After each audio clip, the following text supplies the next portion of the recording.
Keeping Up with Jones, the Lonnie Jones podcast adventure. I am your host, Lonnie Jones. My wife Jackie and I moved to the city of Huntsville in 1986 for me to be a youth and family minister. I have been a minister since 1980. I have served in this community as a police chaplain assigned to a SWAT team since 1992, and I've been in private practice as a licensed professional counselor since 1998. I'm also an adventure educator and an avid outdoorsman. I dabble in rock climbing and I goof around with Brazilian Jiu-Jitsu. Our life has been full of many wonderful experiences and some just outright adventures. I used to write about those things in a little church bulletin article. So now instead of asking you to read those things, we're just going to talk about them in our podcast. And as we talk about them, we're going to talk about the facts. The facts lead to concepts, and the concepts lead to application. One caveat about the facts is, for the most part, we're going to tell you the facts just as they happened. But every now and then, we're going to tell you the way other people have told us they remember it happening with a little bit of embellishment. It's all good, clean fun and for educational purposes. Thank you for listening, and we hope you enjoy Keeping Up with Jones.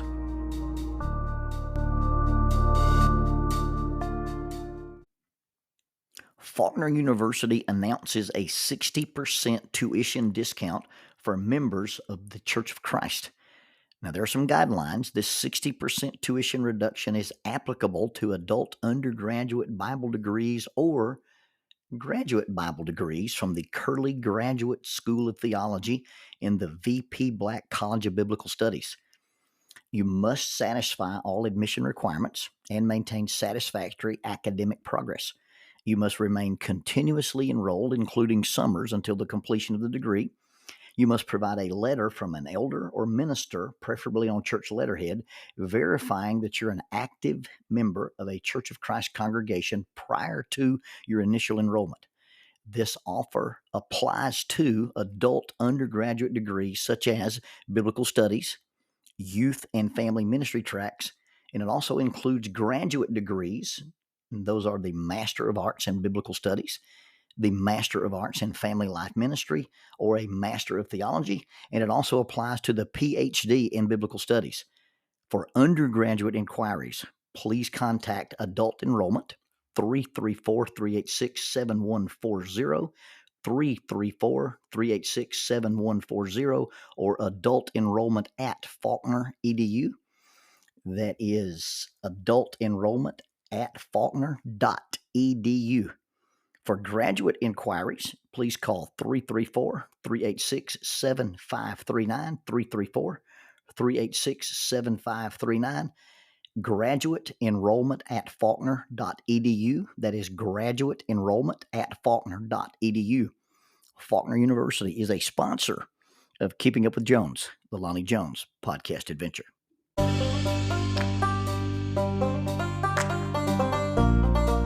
TKM Incorporated in Moss, Tennessee is a construction company that specializes in erosion control, seeding, and soil, hydroseeding, hydromulch, minor excavation, and silt fence. They also provide traffic control and construction signs. Their business is keeping people safe, but their passion, their mission, is they wish that all men could be saved. TKM has adopted the nickname the King's Men because as they serve you, they also serve the King.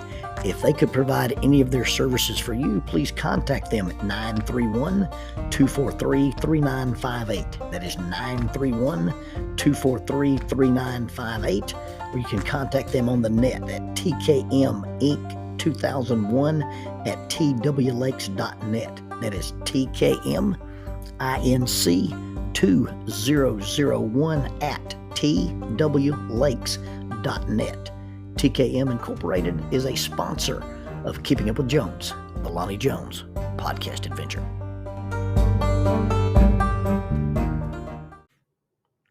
It was 2016, and it was talent night at Audrey Kell High School. Mike Senatori walked onto the stage at Charlotte, North Carolina High School and flipped a water bottle in the air, and it landed on its bottom. The resulting celebration the eruption of the crowd in the auditorium, and the video went viral. And the rest, as they say, is history. 6 years prior to that, it had just been a stunt on a game show called Minute to Win It. But when Senatori stuck the landing and the school auditorium erupted in celebratory chaos, people fainting in the aisles, throwing money onto the stage, women passing out, tossing babies in the air, that chaos resulted in such that every teenage boy in the entire civilized world had to prove that they could do it. And thus proving also that if everybody can do it, it's not that special. But it created a craze. It created an epidemic. And it was super, super popular. So I decided that since it was popular, I was going to reproduce the phenomenon as an object lesson for a series of skits that we were doing at a large youth conference. Now, this is a group of guys that I work with, and we travel around and we do values-based entertainment. We call ourselves the SWAT team, and that stands for Skits with a Truth. And I was working with them way before I ever met the other SWAT team that I work with. And as often I say and is repeated, you don't want to get the two groups confused. You don't want to let the guys who do skits rescue hostages, and you don't want to let the guys who rescue hostages do your skits at your youth rally. You'll lose both your jobs. So this was the height of the bottle flipping craze, or as it came to be known as the flipping bottle craze, depending on how you feel about the phenomenon. And the idea was to have one of these bottles, and just during the show, during the series of skits that we do, have the team members just casually interact with the bottle and not really even be part of the skit. You know, two guys might be having a conversation. While they're having a conversation, one guy reaches over and flips the bottle. Later on in another skit, somebody would walk on the stage with a bottle, and just before he left the stage, he might flip the bottle and have it land. In an average set, our team will do 20 to 23 skits in a 45-minute presentation. And so my vision was to introduce the team members one at a time onto the stage, have them come out and flip a bottle, and then eventually end up having this bottle show up in several of the skits. And then at the end of the show, finally at the end of all the skits, the spotlight would come on, and you've got this lonely little bottle sitting on stage in the spotlight. Just a lonely little bottle. And somebody would walk by and tell it wasn't good enough and toss it up in the air, hoping it would land on its side, but it wouldn't. Somebody else would walk by and say, hey, you're not just smart enough, and toss the little bottle off the table, and instead of landing on its side, it landed straight up. Somebody else would walk in and look at the little bottle and say, you're not just faithful enough, and toss the bottle. And you get the picture. Eventually, the message was, no matter how many people walk by and tell the little bottle you're not good enough, smart enough, faithful enough, you're just not enough. But with each disparaging comment, they toss a little bottle or knock it off the table, and it would land upright. And then after that last final landing, that little bottle lands upright. Read the verse from Romans 14 that says, who are you to judge someone else's servant to his own master? Servants stand or fall, and they will stand, because the Lord is able to make him stand. The only problem is, do we have enough time for these guys to become proficient bottle flippers? Do we have enough time so that our success rate is such that when they walk out on stage and flip this bottle, that we get more landings than we do crashes? And then you start wondering, well, what's going to be the acceptable failure rate? What's going to be the necessary success rate to make the point we want to make? And then what happens if you're the guy who's supposed to do the last bottle flip? If you're the guy who's supposed to land this little bottle and close this skit out, what happens if you get a stage gremlin the last night of the show, or the last skit of the show, and the bottle, just for whatever reason, won't land? Sometimes those kind of things happen when you're in front of 12,000 people. There's a lot of pressure, and when a stage gremlin gets a hold of you, you can't get your line right, much less perform some kind of fine motor muscle skill or fine muscle motor skill where you get this bottle to land. And so now I'm thinking, do I even want to try to do this? Because this could be an abject failure if somebody gets on stage and there's a stage gremlin and the bottle won't land. And then I remembered J. Mitchell Reed's advertising catchphrase: Weebles wobble, but they don't fall down. Where is my Cookie Monster Weeble? And how did those things work? Now, if you weren't a child in the 70s, you don't know anything about Weebles. Weebles were these little egg-shaped toys, and they had the perverse ability to stand up no matter what you did. It, it was a miniature version of that inflatable punching bag thing, the punching bag that always looks like some kind of a scary clown. And no matter how hard you hit it, it would just bounce right back up. No matter what you did to it, you could kick it, you could punch it, you could throw it, and when it landed, it would bounce back up. Well, Weebles were the toddler toy version of this thing. And they had all kind of shapes and all kind of names and all kind of designs. They were made by Play School and marketed by Hasbro.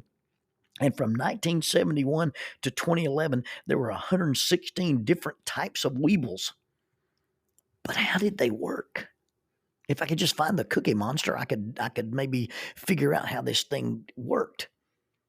It turns out that the design of the thing places the center of mass very, very low and just a little off center, allowing gravity to return them to an upright position no matter what else happens to them.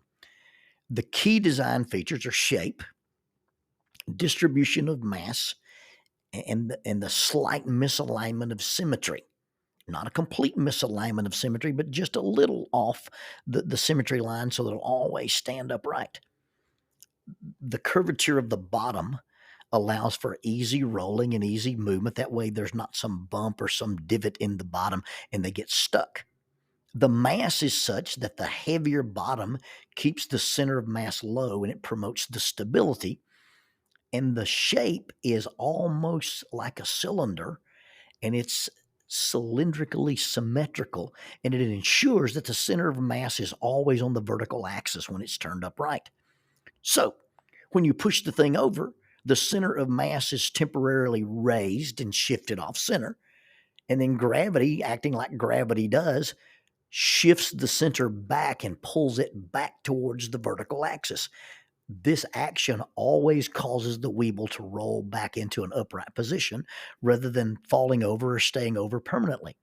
Now, all that scientific mumbo jumbo, yada, yada, yada, yada, turns out that if you take a tennis ball and you cut it open and you pour 500 BBs in it, and then you take a half a bottle of Gorilla Glue, you've created the low mass center of gravity. Now, to hide the tennis ball, you simply cut a green Mountain Dew bottle in half and you place the Mountain Dew bottle on top of the tennis ball, and then you got to camouflage that. You could camouflage it with masking tape. You could probably camouflage it with enough paint. What we ended up doing was just wrapping our bottle tennis ball combination in these green stickers, green frog stickers from a Mexican restaurant called Don Jose's in Forest City, Arkansas. And so we camouflaged this bottle and altered its appearance so it looked like a normal bottle.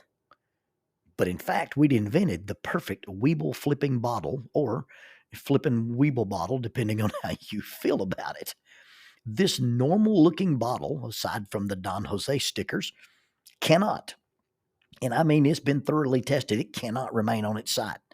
One can flip it, toss it, drop it, slide it from the table, spin it, push it. You can walk out on the stage and lay the thing down on its side and it will stand up. It will return to the standing position. With this, man, we couldn't miss. The guys threw that ball around the stage all through the skits with reckless abandon. They dropped it on tables. They dropped it off tables. They kicked it. Didn't matter what they did to this little bottle. This little bottle withstood, and stood with the situation. And when we finally got to that last ending skit, it went off without a bobble.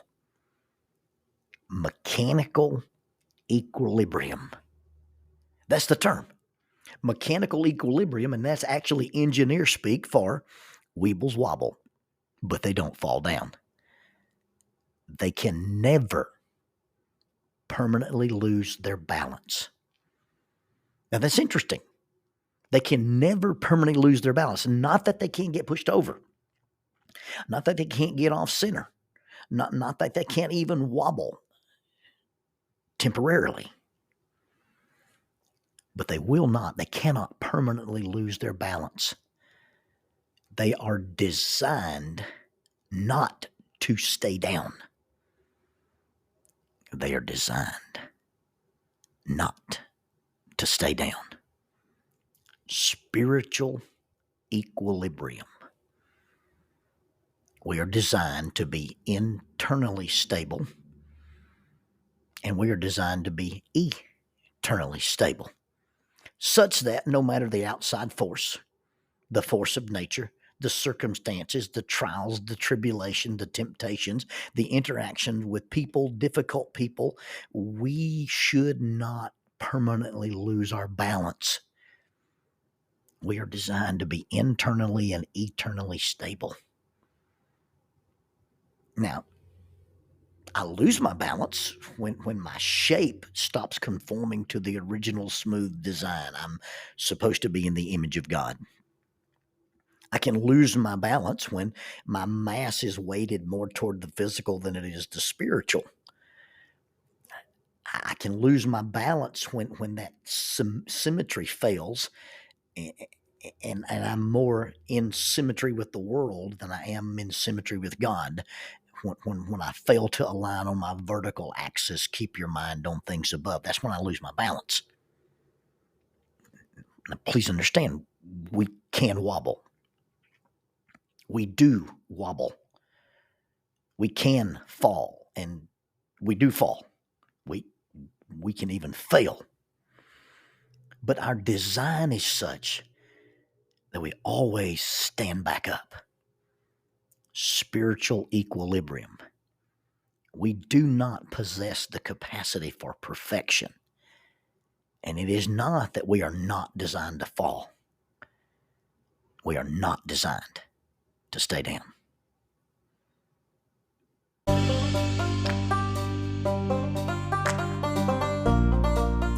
Using the tool of shortwave radio, World Christian Broadcasting literally covers the world every day with the gospel. They use 2 large curtain antennas. One is located in Anchor Point, Alaska, and the other in Madagascar. They send out messages that are recorded at their international home in Franklin, Tennessee. They make available 40 hours of broadcast every day. The broadcasts are made in English, Chinese, Russian, Spanish, Portuguese, Korean, English for Africa, and Arabic. They would love for your group to visit them. You can bring your ladies group, your youth group, or your men's group. Just give them a call at 615-371-8707, 615-371-8707, or you can go to 3W's and a dot, worldchristian.org, find the Donate Here button, and make a financial contribution to support this work that literally covers the world every day with the gospel. World Christian Broadcasting, in cooperation with Keeping Up with Jones, the Lonnie Jones podcast adventure.